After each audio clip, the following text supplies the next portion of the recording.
A Standard of Shinshu Faith by Ryosetsu, Fujiwara. Section 1. Preparatory Knowledge of Shinshu. 1. What is Jodo Shinshu? Jodo Shinshu is the teaching of Shakyamuni Buddha as it was handed down through the religious understanding of Shinran. Shinran lived in Japan from 1173 to 1262. 2. Are there other names for Jodo Shinshu? Jodo Shinshu is abbreviated to Shinshu in Japanese. In English it is often referred to as Shin Buddhism or Shin for short. 3. For what sort of people was Shinshu taught? Shinshu is a universal teaching for all humankind. However, the chief concern of this teaching is with the spiritually ignorant and with the wrong-minded. It is not primarily concerned with gifted and holy sages. 4. Is Shinshu a separate religion, or is it a form of Buddhism?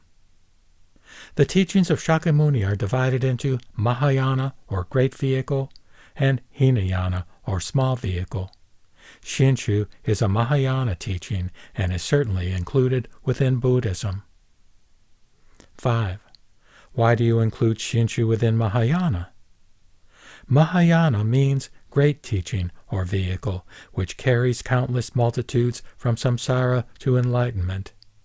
Shinshu enables all sentient beings to attain nirvana and work for the benefit of others. Thus, it is a teaching identical with the principles of Mahayana. 6.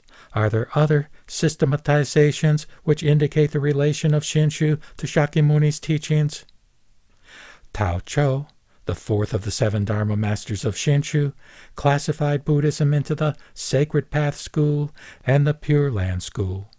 Shinshu is included in the latter school.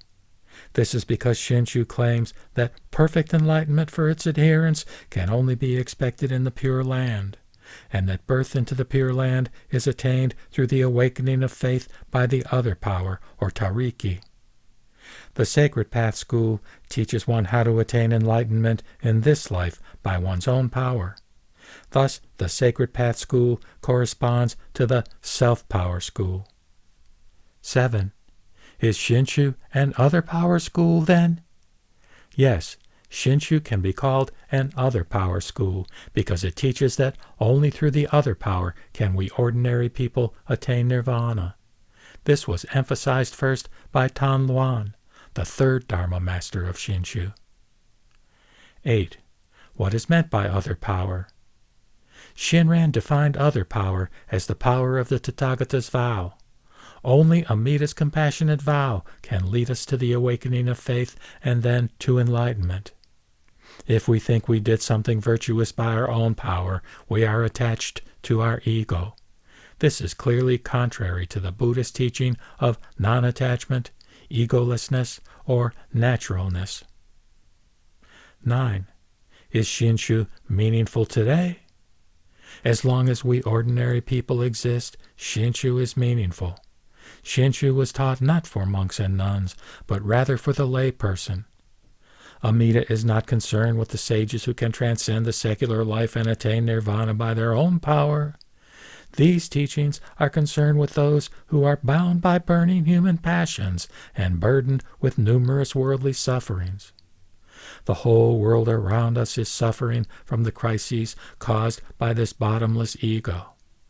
In this unrest and turmoil of the present world, we feel all the more that Shinshu is, because of the simplicity of practice as well as the excellence of the doctrine, the most immediate way to find the eternal, unhindered peace of mind. 10. Who is the first master who called this teaching Shinshu or Jodo Shinshu? Shan Tao, the 5th Dharma master, used the term Shinshu in his writings. And Honen, the 7th Dharma master, who exclusively succeeded Shantao, organized his followers under the name of Jodo-shu. But it is Shinran himself who called this stream of Nembutsu Jodo Shinshu. 11. What did Shinran mean by Jodo Shinshu? Literally, Jodo means pure land. Shin means true, and shu means essence, teaching, or sect. He meant true teaching of the Pure Land School. 12. Then is it not the name of the sect founded by Shinran? Not originally. Shinran himself only used this name for the true teaching transmitted to him from Honen Shonen. His intention in writing the Kyoto Shinsho was solely to clarify the essence of this teaching. Therefore, he had no idea of founding a new sect. He wholeheartedly respected Honen Shonen as the teacher and founder of Jodo Shinshu. However, this self-effacing attitude of Shinran brought about more respect among his followers, and spontaneously a new order came into existence. Thus, those followers began to regard him as their founder and call the new order Jodo Shinshu. 13. Since Shinran did not think of himself as a founder, how did his later followers set the year of the founding of Jodo Shinshu as a new denomination? They gradually came to claim 1224 as the year of the start of Jodo Shinshu. In this year, Shinran is assumed to have completed his main work, Kyoto Shinsho, in which he used the term Jodo Shinshu and revealed the truth of the teaching. 14. In the process of the transmission of Shinshu, what is the standard to judge whether a certain view is orthodox or not? Broadly speaking, the standard should be the Shinshu scriptures, such as the 3 basic sutras, commentaries of the 7 Dharma masters, the founders' writings, and statements of the succeeding Dharma masters of the Hongwanji. But the fundamental canon is the larger sutra and Shinran's own writings. 15. Are there some special points which we should notice in spreading Shinshu teachings? Yes. For the better understanding of Shinshu and for the prevention of unorthodox faith, the Nishi Hongwanji selected a certain number of special topics for discussion of doctrine and faith. The latter, including 30 topics, is called Anjin Roundai, or Topics for Discussion on Faith. The original is not so easy to understand because of its classical terminology and expressions. So I have tried to sum up the main points of these topics and rearranged them with the hope that it would become a helpful guide for those voluntarily working for the spreading of Shinshu in the West.